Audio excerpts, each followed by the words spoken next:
वाहिगुरु जी का खालसा वाहिगुरु जी की फतेह।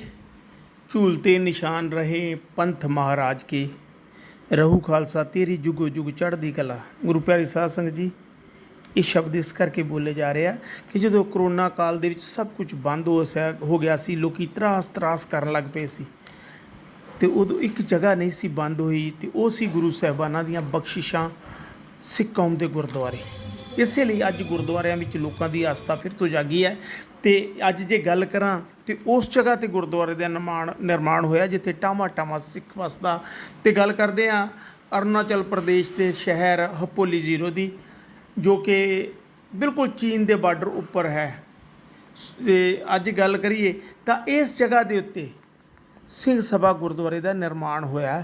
1.5 ਸਾਲ ਪਹਿਲੋਂ ਇਸ ਗੁਰਦੁਆਰੇ ਦਾ ਨਿਰਮਾਣ ਸ਼ੁਰੂ ਕੀਤਾ ਗਿਆ ਸੀ, ਤੇ ਅੱਜ ਇਸ ਗੁਰੂ ਘਰ ਦੇ ਵਿੱਚ ਸਾਹਿਬੇ ਕਮਾਲ ਸਾਹਿਬ ਸ਼੍ਰੀ ਗੁਰੂ ਗ੍ਰੰਥ ਸਾਹਿਬ ਜੀ ਸੁਸ਼ੋਭਿਤ ਕਰ ਦਿੱਤੇ ਗਏ ਨੇ, ਤੇ ਗੁਰਦੁਆਰਾ ਦਰਸ਼ਨਾਂ ਵਾਸਤੇ ਸੰਗਤਾਂ ਲਈ ਖੋਲ੍ਹ ਦਿੱਤਾ ਗਿਆ ਹੈ। ਤੇ ਇੱਥੇ ਬੜੇ ਵੱਡੇ ਲੋਕਾਂ ਦਾ ਯੋਗਦਾਨ ਰਿਹਾ ਸੀ। ਤੇ ਜੇ ਮੈਂ ਗੱਲ ਕਰਾਂ ਅਰੁਣਾਚਲ ਪ੍ਰਦੇਸ਼ ਸੁਪਨਸਰੀ ਸ਼ਹਿਰ, ਜ਼ੀਰੋ ਹਪੋਲੀ, ਅਰੁਣਾਚਲ ਪ੍ਰਦੇਸ਼, ਨਾਰਥ ਲਖੀਮਪੁਰ, ਤੇ ਇੱਕ ਹੋਰ ਜਿਹੜੀ ਗੱਲ ਕਰਨੀ ਹੈ ਕਿ ਸਰਕਾਰੀ ਸੰਸਥਾ ਹੈ ਜੋ ਬਾਰਡਰ ਉੱਤੇ ਸੜਕਾਂ ਦੇ ਨਿਰਮਾਣ ਦਾ ਕੰਮ ਕਰਦੀ ਹੈ, BRO ਵੱਲੋਂ ਇਹ ਗੁਰਦੁਆਰਾ 5 ਅਗਸਤ 1969 ਨੂੰ ਬਣਾਇਆ ਗਿਆ ਸੀ। ਅੱਜ 50 ਸਾਲ ਬੀਤ ਜਾਣ ਦੇ ਬਾਅਦ ਇਸ ਗੁਰਦੁਆਰੇ ਦੀ ਹਾਲਤ ਕਾਫੀ ਖਸਤਾ ਹੋ ਗਈ ਸੀ, ਤੇ 1.5 ਸਾਲ ਲਗਭਗ ਪਹਿਲਾਂ ਇਸ ਗੁਰਦੁਆਰੇ ਦਾ ਫਿਰ ਤੋਂ ਨਿਰਮਾਣ ਕਰਵਾਇਆ ਗਿਆ। ਤੇ ਈਟਾਨਗਰ ਦੀਆਂ ਸੰਗਤਾਂ ਵੱਲੋਂ ਅਤੇ ਹੋਰ ਬਹੁਤ ਸਾਰੀਆਂ ਸੰਗਤਾਂ ਵੱਲੋਂ ਵੱਧ ਚੜ੍ਹ ਕੇ ਇਸ ਗੁਰਦੁਆਰੇ ਦੀ ਸੇਵਾ ਕੀਤੀ ਗਈ ਹੈ। ਤੇ ਇੱਥੇ ਵੀ ਦੱਸਣਾ ਯੋਗ ਹੋਵੇਗਾ ਕਿ ਸੰਗਤਾਂ ਦਾ ਇੰਨਾ ਸਹਿਯੋਗ ਸੀ ਕਿ ਲਗਭਗ 50 ਲੱਖ ਦੇ ਕਰੀਬ ਇਸ ਗੁਰੂ ਘਰ ਦੇ ਉੱਤੇ ਖਰਚਾ ਹੋਇਆ ਹੈ।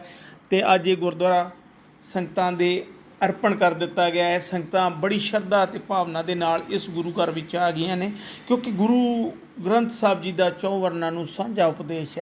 ਇੱਥੇ ਵੀ ਗੱਲ ਜ਼ਿਕਰਯੋਗ ਹੈ ਕਿ 50 ਲੱਖ ਦੀ ਲਗਭਗ ਰਕਮ ਨਾਲ ਇਸ ਗੁਰਦੁਆਰੇ ਦੀ ਉਸਾਰੀ ਹੋਈ ਹੈ, ਤੇ ਇਹਦੇ ਵਿੱਚ ਸੰਗਤਾਂ ਨੇ ਬੜਾ ਵੱਧ ਚੜ੍ਹ ਕੇ ਸੇਵਾ ਕੀਤੀ ਹੈ।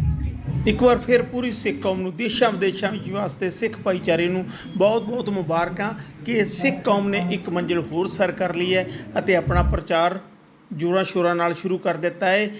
ਸ਼੍ਰੀ ਗੁਰੂ ਨਾਨਕ ਦੇਵ ਜੀ ਦੇ ਦਰਸਾਏ ਮਾਰਗ 'ਤੇ ਚੱਲਦਿਆਂ ਨਾਮ ਜਪੋ, ਵੰਡ ਛਕੋ ਅਤੇ ਕਿਰਤ ਕਰਨ ਦੀ ਰੀਤੀ ਨੂੰ ਫਿਰ ਬਹਾਲ ਕੀਤਾ ਹੈ।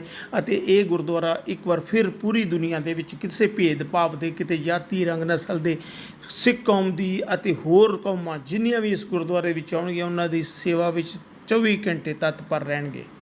ਅੰਤ ਵਿੱਚ ਇਸ ਗੁਰਦੁਆਰਾ ਸਾਹਿਬ ਦੀ ਕਾਰ ਸੇਵਾ ਚਲਾ ਰਹੀ ਕਮੇਟੀ ਵੱਲੋਂ ਅਰੁਣਾਚਲ ਪ੍ਰਦੇਸ਼ ਸੁਪਨਸਰੀ ਸ਼ਹਿਰ, ਹਪੋਲੀ ਜ਼ੀਰੋ, ਨਾਹਲਗਨ, ਅਰੁਣਾਚਲ ਪ੍ਰਦੇਸ਼, ਨਾਰਥ ਲਖੀਮਪੁਰ ਅਤੇ ਹੋਰ ਬਹੁਤ ਸਾਰੀਆਂ ਸੰਗਤਾਂ ਦਾ ਦਿਲਾਂ ਦੀਆਂ ਗਹਿਰਾਈਆਂ ਤੋਂ ਧੰਨਵਾਦ ਕੀਤਾ ਗਿਆ ਹੈ, ਜਿਨ੍ਹਾਂ ਨੇ ਇਸ ਗੁਰਦੁਆਰੇ ਦੀ ਉਸਾਰੀ ਲਈ ਆਪਣਾ ਵੱਡਮੁੱਲਾ ਯੋਗਦਾਨ ਦਿੱਤਾ ਹੈ। और ये जो सरोपा हमारा होता है, ये एक तरह से गुरु महाराज का आशीर्वाद है। तो मैं इस मौके पर सबसे पहले के तिवारी साहब को रिक्वेस्ट करूंगा कि वो यहाँ आए और गुरु महाराज की बख्शीश को स्वीकार करें। बोले सो निहाल, बोले सो निहाल, बोले सो निहाल, बोले सो निहाल,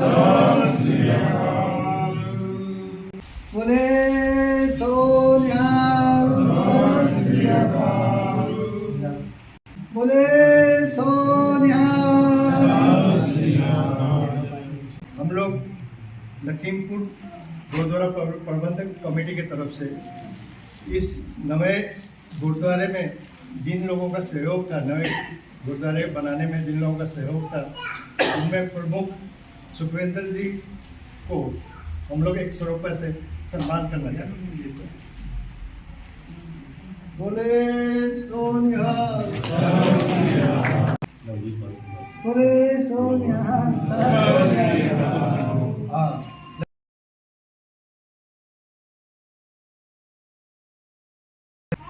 बोले सोनिया।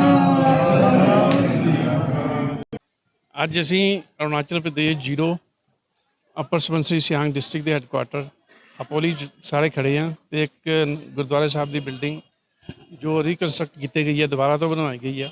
ਜੇ ਇਹ ਬਿਲਡਿੰਗ ਸਭ ਤੋਂ ਪਹਿਲਾਂ 1969 ਵਿੱਚ ਬਣੀ ਸੀਗੀ ਔਰ ਉਸ ਸਮੇਂ ਤੋਂ ਬਾਅਦ ਇਹ ਬਿਲਡਿੰਗ ਜਿਹੜੀ ਸੀ ਐਸਪੀ ਟਾਈ ਬਿਲਡਿੰਗ ਸੀ।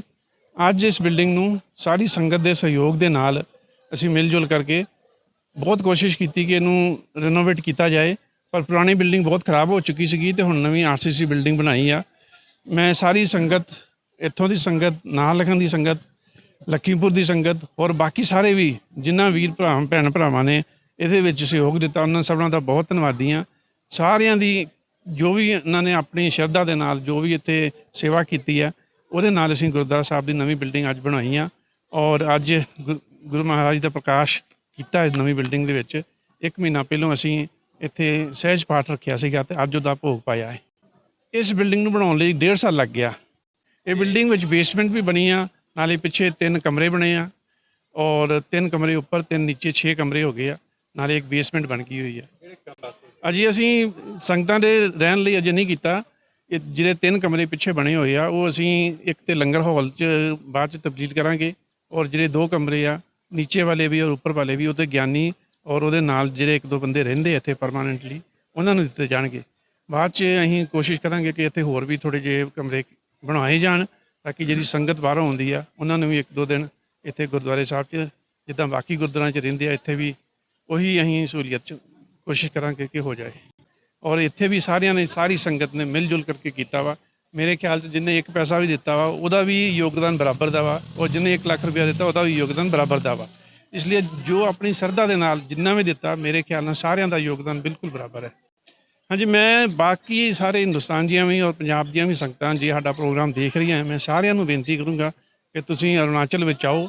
ਇੱਥੇ ਤੁਹਾਨੂੰ ਸੀਨਿਕ ਬਿਊਟੀ ਮਿਲੇਗੀ, ਬਹੁਤ ਹੀ ਚੰਗੇ ਚੰਗੇ ਇੱਥੇ ਪਹਾੜ, ਨਦੀਆਂ, ਜੰਗਲ ਤੇ ਸਾਰਾ ਕੁਝ ਸੀਨਿਕ ਬਿਊਟੀ ਇੰਨੀ ਵਧੀਆ ਮਿਲੇਗੀ ਕਿ ਤੁਸੀਂ ਜਿਹੜਾ ਸਵਿਟਜ਼ਰਲੈਂਡ ਜਾਓਗੇ ਉਸ ਤੋਂ ਵਧੀਆ ਤੁਹਾਨੂੰ ਇੱਥੇ ਚੀਜ਼ਾਂ ਮਿਲਣਗੀਆਂ। ਔਰ ਇੱਥੇ ਗੁਰਦੁਆਰਾ ਸਾਹਿਬ ਜਿਹੜਾ ਬਣਿਆ ਹੈ, ਉਸ ਗੁਰਦੁਆਰੇ ਸਾਹਿਬ ਨੂੰ ਦੇਖਣ ਲਈ ਵੀ ਤੁਸੀਂ ਆਓ। ਅਸੀਂ ਕੋਸ਼ਿਸ਼ ਕੀਤੀ ਆ ਕਿ ਜਿਹੜੀ ਸੰਗਤ ਆਵੇ ਉਹਨਾਂ ਦੇ ਰਹਿਣ ਲਈ ਵੀ ਇੱਥੇ ਬੰਦੋਬਸਤ ਕਰਾਂਗੇ ਗੁਰਦੁਆਰੇ ਸਾਹਿਬ ਦੇ ਅੰਦਰ। ਉਹਦੇ ਨਾਲ ਨਾਲ ਜਿਹੜਾ ਇੱਕ ਟੂਰਿਜ਼ਮ ਵੀ ਪ੍ਰਮੋਟ ਕਰਨਾ ਚਾਹੀਦਾ ਵਾ। ਜੇ ਅਰੁਣਾਚਲ ਵਿੱਚ ਜਿੱਦਾਂ ਸਾਡੇ ਇੱਕ 0 ਗੁਰਦੁਆਰਾ ਵਾ, ਇੱਕ ਆਪਣੇ ਮੇਚੂਕਾ ਸਾਹਿਬ ਗੁਰਦੁਆਰਾ ਹੈਗਾ ਵਾ। ਮੇਚੂਕਾ ਸਾਹਿਬ ਦਾ ਗੁਰਦੁਆਰਾ, ਉਹਨਾਂ ਦੀ ਸਾਡੀ ਮਾਨਤਾ ਹੈ ਕਿ ਉਹ ਸ੍ਰੀ ਗੁਰੂ ਨਾਨਕ ਦੇਵ ਜੀ ਨੇ ਉੱਥੇ ਆ ਕਰਕੇ ਤਪੱਸਿਆ ਕੀਤੀ ਆ ਔਰ ਉਹਨੂੰ ਅਸੀਂ ਤਪੋ ਭੂਮੀ ਕਹਿੰਦੇ ਆ।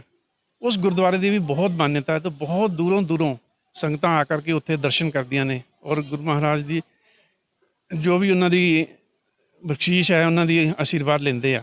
ਤੇ ਮੈਂ ਸਾਰਿਆਂ ਨੂੰ ਸੰਗਤਾਂ ਨੂੰ ਬੇਨਤੀ ਕਰਾਂਗਾ ਕਿ ਜ਼ਰੂਰ ਆਓ, ਦੇਖੋ। ਹਾਂਜੀ, ਅਰੁਣਾਚਲ ਪ੍ਰਦੇਸ਼ ਦੇ ਅੰਦਰ ਇੱਕ ਤੇ ਆਪਣਾ ਮੇਚੂਕਾ ਸਾਹਿਬ ਹੈ, ਉੱਥੇ ਗੁਰੂ ਨਾਨਕ ਦੇਵ ਸਾਹਿਬ ਜੀ ਆਏ ਸੀਗੇ, ਉਹਨਾਂ ਨੇ ਉੱਥੇ ਤਪੱਸਿਆ ਕੀਤੀ ਹੈ, ਉਹਨੂੰ ਤਪੋਭੂਮੀ ਕਿਹਾ ਜਾਂਦਾ ਹੈ। ਉਸ ਤੋਂ ਇਲਾਵੇ ਵੀ ਅਸੀਂ ਜਦੋਂ ਇੱਥੋਂ ਤਵਾਂਗ ਜਾਂਦੇ ਹਾਂ ਤੇ ਤਵਾਂਗ ਦੇ ਰਸਤੇ ਵਿੱਚ ਵੀ, ਜਦੋਂ ਤਵਾਂਗ ਤੋਂ ਬੁਮਲਾ ਜਾਈਦਾ ਵਾ ਚਾਈਨਾ ਬਾਰਡਰ 'ਤੇ, ਉਹਦੇ ਰਸਤੇ ਵਿੱਚ ਇੱਕ ਗੁਰਦੁਆਰਾ ਸਾਹਿਬ ਹੈ, ਉਹਨੂੰ ਕਹਿੰਦੇ ਤੀਸਰੀ ਉਦਾਸੀ। ਉੱਥੇ ਜਦੋਂ ਗੁਰੂ ਨਾਨਕ ਦੇਵ ਜੀ ਅਰੁਣਾਚਲ 'ਚ ਆਏ ਜਾਂ ਤਿੱਬਤ ਵਿੱਚ ਆਏ ਆ ਤੇ ਉਸ ਜਗ੍ਹਾ 'ਤੇ ਹੋ ਕਰਕੇ ਗਏ ਆ, ਉਹਦੀ ਵੀ ਬਹੁਤ ਮਾਨਤਾ ਹੈ। ਉੱਥੇ ਵੀ ਬਹੁਤ ਸਾਰੇ ਲੋਕੀ ਆਉਂਦੇ ਆ। ਅੱਜ ਦੇ ਸਮੇਂ ਦੇ ਉਹ ਇੰਡੀਅਨ ਆਰਮੀ ਜਿਹੜੀ ਹੈ, ਹਿੰਦੁਸਤਾਨ ਦੀ ਆਰਮੀ ਹੈ, ਉਹ ਉਹਨੂੰ ਮੇਨਟੇਨ ਕਰ ਰਹੀ ਹੈ।